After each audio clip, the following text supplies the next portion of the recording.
Pare, tibo pala siya. Sayang naman. Ang ganda pa namang babae. Puna ni Jay nang makaalis na sina Tin at Eli. Oo nga. At mukhang natipuhan pa ang girlfriend ko. Wika naman ni Ramon. Baka umaarte lang yun dahil ayaw maligawan. May mga babaeng ganyan eh. Itinatago ang tunay na nasa loob sa pamamagitan ng pagbabalat kayo. Ano naman ang dahilan niya para huwag siyang maligawan? Malay mo, inire-reserve niya ang puso niya sa isang tao na hinihintay niyang magtapat sa kanya. Talagang may pagkatomboyin na siya, mga bata pa kami. Hindi na ako magtataka kung matuluyan siya. Sabad niya. Pero kagabi ay babaeng-babae ang tingin namin sa kanya. Pustahan, hindi tomboyan. Dare? Di subukan natin. Total naman ay wala pa akong girlfriend. Ako ang magtatry kung babae nga ba siya o hindi. Okay lang sa akin, Jay. Siguraduhin mo lang na hindi mo siya lolokohin. Wala akong sinasabing liligawan ko at pasasagutin ha. Susubukan lang natin kung talagang tomboy. Sinekreto niya si Eli bago magsimula ang party nila kinagabihan. Magtapat ka nga, Eli. Tibo ba talaga si Tin? Naku Justin, hindi ko kayang sagutin ang tanong mo. Baka magkamali ako ng sagot ay ako naman ang bimbangin ng kababata nating iyon. Napakabigat pa naman ang kamay. Nagka-boyfriend na ba siya? Umiling si Eli. Girlfriend? Balita lang pero wala akong matukoy na tao. Ano? Pupunta raw ba siya mamaya? Pinakapipilit-pilit ko at saka babambuhin siya ng inang niya kaya dadating talaga yon. Mabuti naman. Akala ko ay tuluyan ang nagalit sa akin eh. Huwag mo na kasing asarin. Dalaga na yun eh. Oo nga, naisip ko rin yan kagabi. Namiss ko lang talaga yung panunukso ko sa kanya noong araw eh. Noong araw yun, iiyak lang siya sa isang tabi. Iba na ngayon, nanununtok na. Ang sakit pa nga ng mga ko hanggang ngayon. Paano bahala ka na kay Tin? Huwag mong iiwanan ha. Gusto ko nandun siya sa party mamayang gabi. Siya nga pala. Balita ko ay may sorpresa raw kayo sa akin ah. Ano ba yon? Sorpresa nga eh, bakit ko sasabihin? Sige na nga, mamaya na. Teka, hanggang kailan ka ba dito? Mga 1 month akong magbabakasyon bago babalik uli ako ng Maynila. Baka matagalan na uli bago ako makabalik pag nagtatrabaho na ako. Baka pag uwi mo rito ay kakasal ka na. Sana, tumawa siya. Asiwang-asiwa siya sa isusuot nila mamaya. Ang mga babae ay required na nakahanging blouse, nakabandana. May mga hikaw na mahahaba na kamaong napunit sa hita at sa binti at naka-rubber shoes. Isinusukat niya ngayon ang attire na isusuot nila mamaya sa pagsayaw sa stage. Pero sa isang banda nagagandahan siya sa namamalas niyang kaanyuan sa harap ng salamin. Gusto niyang paniwalaan na maganda nga siya. May shape naman pala ang katawan ko at saka hindi ako pahuhuli sa mga kasayaw namin mamaya. Napangiti siya. Ano kaya nga abutin niyang kantsaw kay Justin mamaya? Sobra talaga ang paghahangad noon na ipahiya siya. Naisip niya, marahil ay may lihim na galit sa kanya si Justin. At si Carla, ano kayang pangiinis ang masasaksihan niya rito? Huwag lang magkakamali ang babaeng iyon na siya ay asarin. Kung kagabi ay si Justin ang sinuntok niya, ngayong gabi ay baka si Carla ang makaranas niyon pag loloko-loko ito. Ang lapad ng ngiti ni Justin nang makita siya. Hindi niya alam kung bakit parang mabait ito sa kanya at lagi siyang pinapansin. Kung dudumihan niya ang isip niya ay baka isipin niyang may gusto sa kanya ito eh. Pero alam niyang napaka-imposible niyon. Pansinin pa ba siya nito ngayon lalo na at nakatapos na ito ng pag-aaral? Gusto lang siyang paglaruan nito kaya panay ang pansin sa kanya at hindi siya dapat umasa kahit na ano. Sa tabi ko ikaw maupo, Tin, kayo ni Eli. Narinig mo yun? Sa unahan tayo mauupo? Katabi tayo ng celebrant? Tuwang-tuwang wika ni Eli. O ano ngayon? Bakit parang tuwang-tuwa ka? Siyempre naman, istariray kasi tayo. Imagine, katabi natin si Justin. Hindi ako apektado. Eli, manahimik ka. Malapit na akong maasar sa'yo. Mananahimik na po, ayaw kong masuntok. Ganyan nga, behave ka lang. Nakaupo na ang karamihan paharap sa stage na ginawa ng mga kababayan nila. Doon sa mismong stage na iyon sila sasayaw maya-maya lang. Baon niya ang damit na isusuot niya sa sayaw. Magbibihis na lang silang lahat sa backstage kapag sila na ang magpe-perform. Sinimula na ang program. Ang MC ay si Juben pa rin. Sinimulan iyon sa opening prayer tapos isang welcome address buhat sa mga magulang ni Justin. Pagkatapos ay pinaresinta si Justin sa lahat. Masigabong palakpakan ang inabot nito maliban sa kanya. Siniko siya ni Eli. "Huy, pumalakpak ka naman.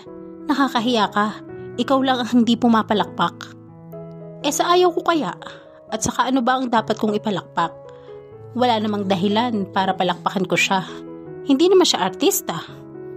Ang KJ mo talaga. Lumabi lang siya at blanco ang tingin na ibinalik ang tingin sa stage. Matapos iyon ay isa-isang nag-perform ang iba't ibang grupo na may inihandang surprise number. May kumanta, may nagsayaw, may grupo ng matatanda na nagsayaw ng folk dance, may mga kabataang lalaki na kumanta ng rock. Matapos iyon na nagkaroon ng roasting. Sorpresa iyon.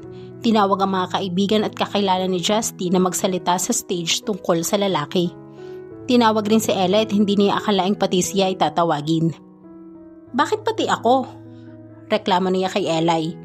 "Ikaw nga itong maraming masasabi tungkol kay Justin dahil lagi kaniyang pinaiiyak noong araw." "Anong sasabihin ko?"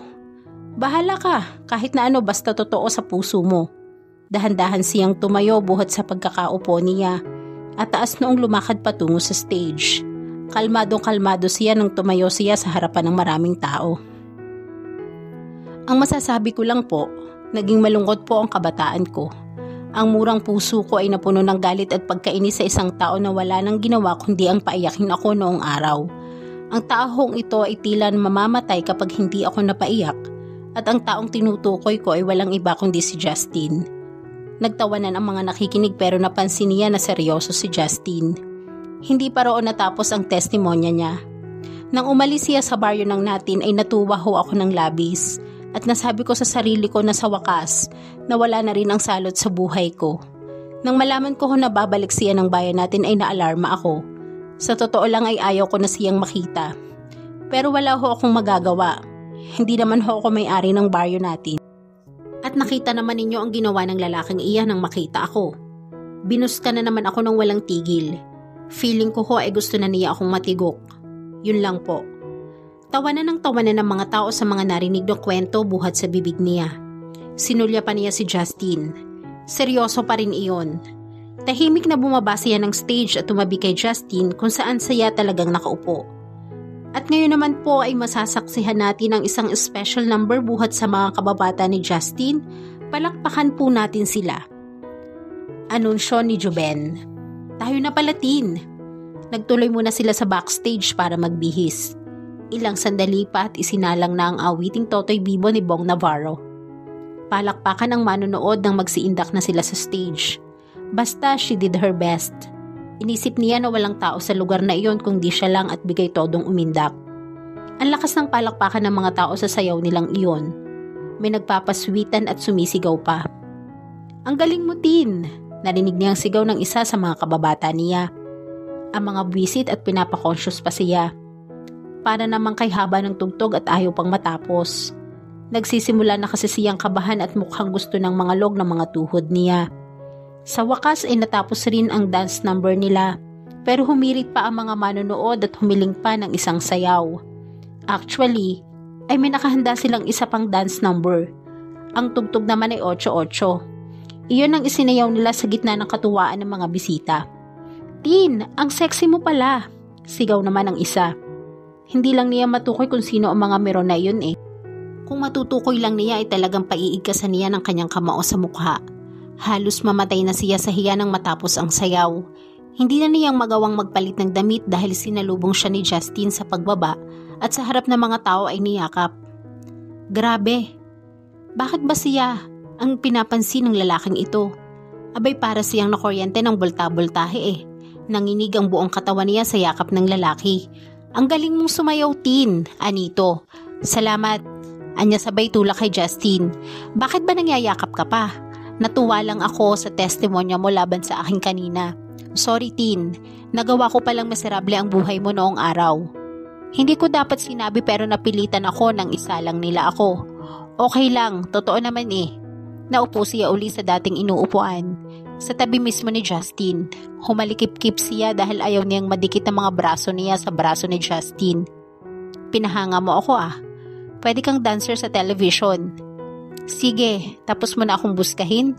Bulahin mo naman ako para malubos na ang saya mo. Bakit naman kita bobolahin? May mahihita ba ako? Talaga namang magaling kang sumayaw at sexy pa. At saka maganda ka ngayon, teen. Walang halong bola. Tama na yan at hindi ako tinatalaban niya ng mga papuri. Bakit? Totoo ba ang chismis na tibuka? Ano sa palagay mo? Ayokong paniwalaan. Talaga? Natahimik si Justin at maging siya rin. Pagkuway tumikhim siya. Maganda yung si Lemon. May boyfriend na ba yun? Bakit mo tinatanong? Wala. Gusto ko lang makipagkaibigan sa kanya. Actually, boyfriend niya si Ramon. Kahit na ba masama bang makipagkaibigan? Napansin niya na napasibangot si Justin.